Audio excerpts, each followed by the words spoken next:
Christmas Evans, o João Bunyan de Gales, 1766–1838.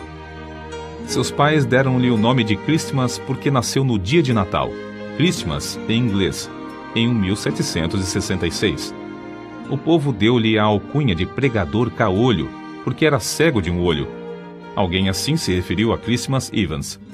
Era o mais alto dos homens, de maior força física e o mais corpulento que jamais vi.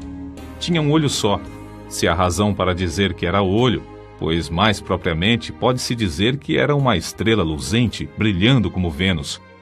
Foi chamado também o João Bunyan de Gales, porque era o pregador que, na história desse país, desfrutava mais do poder do Espírito Santo. Em todo lugar onde pregava, havia grande número de conversões.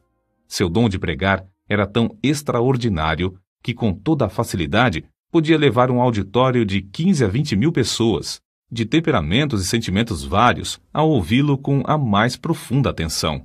Nas igrejas, não cabiam as multidões que iam ouvi-lo durante o dia. À noite, sempre pregava ao ar livre, sob o brilho das estrelas. Durante a sua mocidade, viveu entregue à devassidão e à embriaguez. Numa luta, foi gravemente esfaqueado. Outra vez, foi tirado das águas como morto, e ainda doutra vez, caiu de uma árvore sobre uma faca. Nas contendas era sempre o campeão, até que, por fim, numa briga, seus companheiros cegaram-lhe um olho. Deus, contudo, fora misericordioso durante esse período, guardando-o com vida para, mais tarde, fazê-lo útil no seu serviço. Com a idade de 17 anos, experimentou a graça da salvação. Aprendeu a ler e, não muito depois, foi chamado a pregar e separado para o ministério.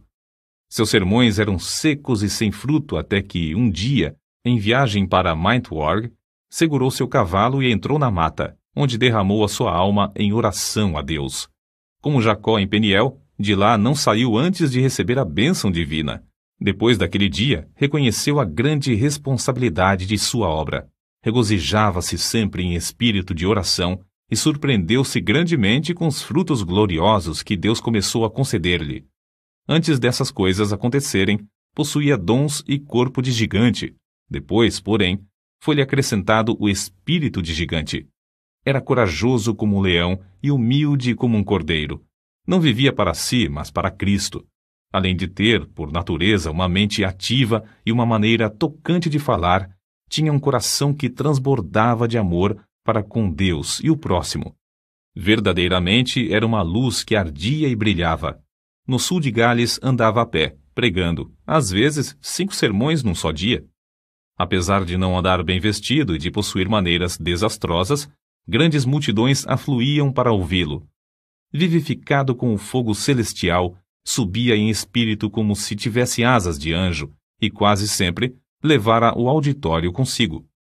Muitas vezes, os ouvintes rompiam em choro e vivenciavam outras manifestações, coisas que não podiam evitar.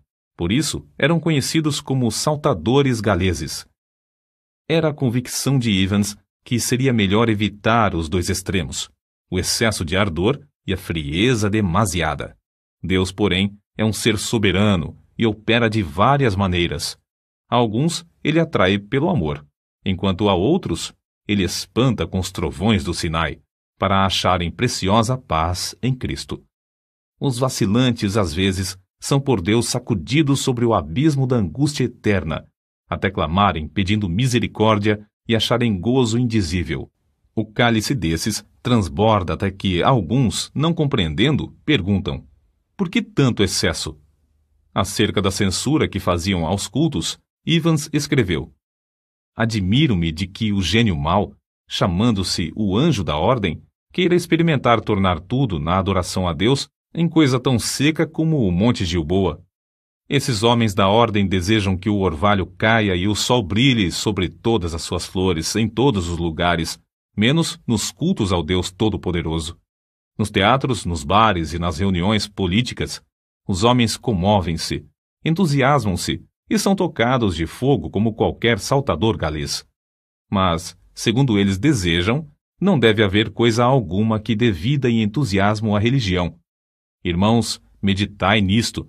Tendes razão ou estáis errados? Conta-se que, em certo lugar, havia 3 pregadores para falar, sendo Evans o último. Era um dia de muito calor. Os primeiros 2 sermões foram muito longos, de forma que todos os ouvintes ficaram indiferentes e quase exaustos. Porém, depois de Evans haver pregado cerca de 15 minutos sobre a misericórdia de Deus, tal qual se vê na parábola do filho pródigo, centenas dos que estavam sentados na relva, repentinamente, ficaram em pé. Alguns choravam e outros oravam sob grande angústia. Foi impossível continuar o sermão. O povo continuou a chorar e orar durante o dia inteiro, e de noite até o amanhecer. Na ilha de Anglesey, porém, Evans teve de enfrentar certa doutrina chefiada por um orador eloquente e instruído. Na luta contra o erro dessa seita, começou a esfriar espiritualmente. Depois de alguns anos, não mais possuía o espírito de oração nem o gozo da vida cristã.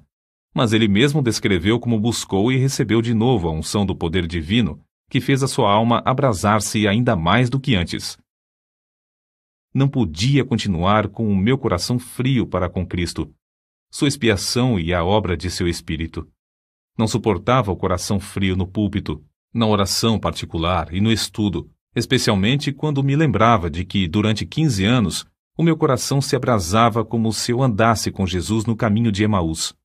Chegou o dia, por fim, que nunca mais esquecerei. Na estrada de Dowdley, senti-me obrigado a orar, apesar de ter o coração endurecido e carnal. Depois de começar a suplicar, senti como que pesados grilhões que caíssem e como que montanhas de gelo se derretessem dentro de mim. Com esta manifestação, aumentou em mim a certeza de haver recebido a promessa do Espírito Santo. Parecia-me que meu espírito inteiro fora solto de uma prisão prolongada, ou como se estivesse saindo do túmulo num inverno muitíssimo frio. Correram-me abundantemente as lágrimas, e fui constrangido a clamar e pedir a Deus o gozo da sua salvação, e que ele visitasse de novo as igrejas de Anglesey, que estavam sob meus cuidados. Tudo entreguei nas mãos de Cristo. No culto seguinte, senti-me como que removido da região estéril e frígida de gelo espiritual para as terras agradáveis das promessas de Deus. Recomecei, então, os primeiros combates em oração, sentindo um forte anelo pela conversão de pecadores, tal como tinha sentido em Lane. Apoderei-me da promessa de Deus.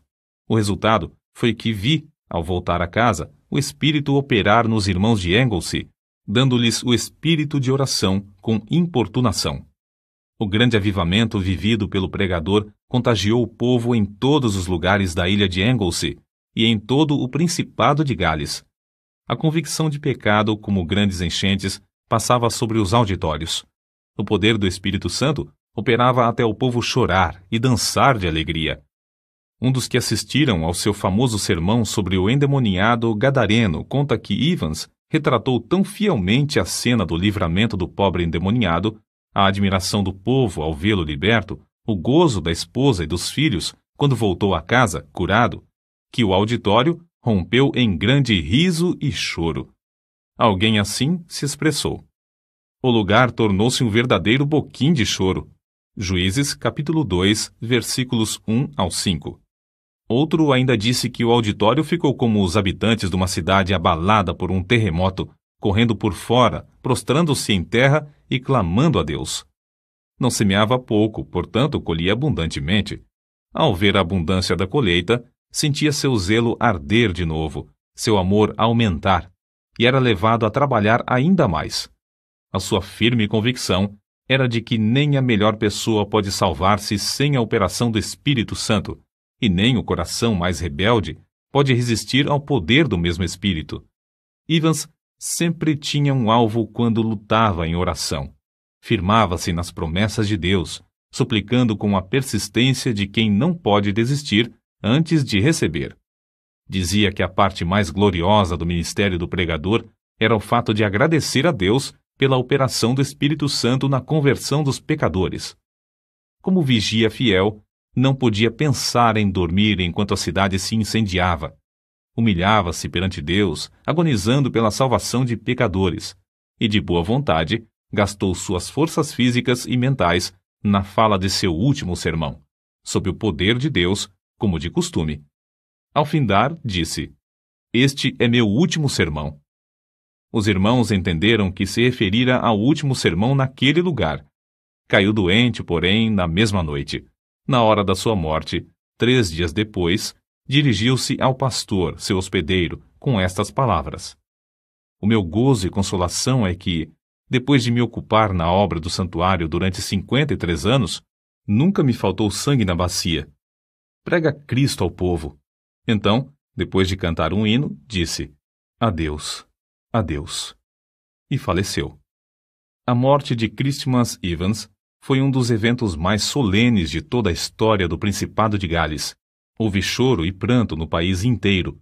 O fogo do Espírito Santo fez os sermões desse servo de Deus abrasar de tal forma os corações que o povo da sua geração não podia ouvir pronunciar o nome de Christmas Evans sem ter uma lembrança vívida do filho de Maria na manjedoura de Belém, do seu batismo no Jordão, do jardim do Getsêmani, do tribunal de Pilatos, da coroa de espinhos, do monte Calvário, do Filho de Deus imolado no altar, e do fogo santo que consumia todos os holocaustos, desde os dias de Abel até o dia memorável em que esse fogo foi apagado pelo sangue do Cordeiro de Deus.